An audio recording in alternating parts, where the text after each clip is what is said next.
चपटी आंटी के भूत से मसालेदार मुलाकात। एक बार एक शांत डरावने छोटे शहर में दो शरारती दोस्तों विवेक और करण ने एक एडवेंचर पर निकलने का फैसला किया। शहर के किनारे पर सुनसान पार्क में चपटी आंटी नामक भूत के बारे में कई वर्षों से अफवाह फैल रही थी। चपटी आंटी अपने भयानक रूप, गंदे दांतों और पैरों के लिए मशहूर थी, जिनके बारे में कहा जाता है कि वे पीछे की ओर मुड़े हुए थे। उत्साह से धड़कते दिलों के साथ दो युवा लड़कों ने साहस जुटाया और एक अमावस्या की रात प्रेतवाधित पार्क की ओर चल पड़े। जैसे जैसे वे पार्क में गहराई तक गए, ठंडक भरे माहौल ने उन्हें अपनी चपेट में ले लिया। अचानक उनकी नजर अंधेरे में लिपटी एक आकृति पर पड़ी। चपटी आंटी उनके सामने प्रकट हुई। उनकी भूतिया उपस्थिति ने उन्हें डरा दिया। आपने अपनी इच्छा से मेरे क्षेत्र में प्रवेश किया है, वह फुसफुसाई। उसकी आवाज पार्क में गूंज रही थी। चपटी आंटी ने अपने दुष्ट इरादों का खुलासा किया। उसने लड़कों को खा जाने की योजना बनाई और कहा कि तुम्हें मेरे पैर के नाखूनों को रंगना होगा।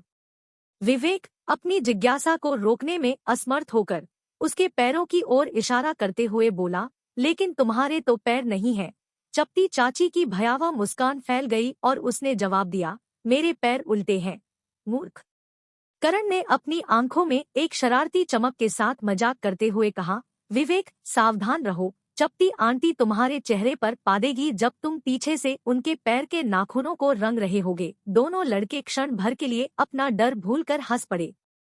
भूतिया नजारे से बेपरवाह विवेक ने कहा, चपटी आंटी, इससे पहले कि हम आपके नाखूनों को रंगे, पहले जाकर अपने दांत ब्रश कर लें। चपटी चाची ने बुरी हंसी के साथ उत्तर दिया, मैंने कल ही थोड़ा नाश्ता किया था, तुम्हारे जैसा स्वादिष्ट लड़का, यही कारण है कि मेरे दांतों की ऐसी हालत हो गई है। अब मेरा भोजन बनने के लिए तैयार हो जाओ। त्वरित विचारक करण ने चपटी आंटी को अनार के दानों से बनी एक कैंडी दी। चपटी आंटी, पहले यह कैंडी लीजिए, उसने मुस्कुराते हुए कहा।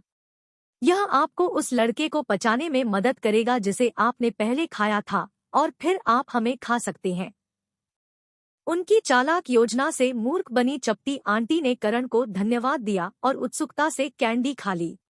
तुरंत उसकी आंखें डरावनी हो गई क्योंकि उसे अपने गले और पेट में तीव्र जलन महसूस हुई।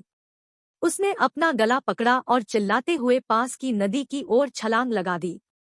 करण और विवेक ने समय बर्बाद नहीं किया और पार्क से बाहर निकल गए। उनकी हंसी से पार्क गूंज उठा।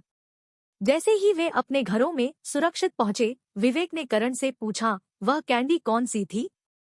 करण ने कानों से कान मिलाकर मुस्कुराते हुए जवाब दिया, यह अत्यधिक ज्वलनशील मिर्च से बनी एक कैंडी थी, एक गुप्त नुस्खा जिस पर मैं चपटी आंटी को हराने के लिए काम कर रहा था।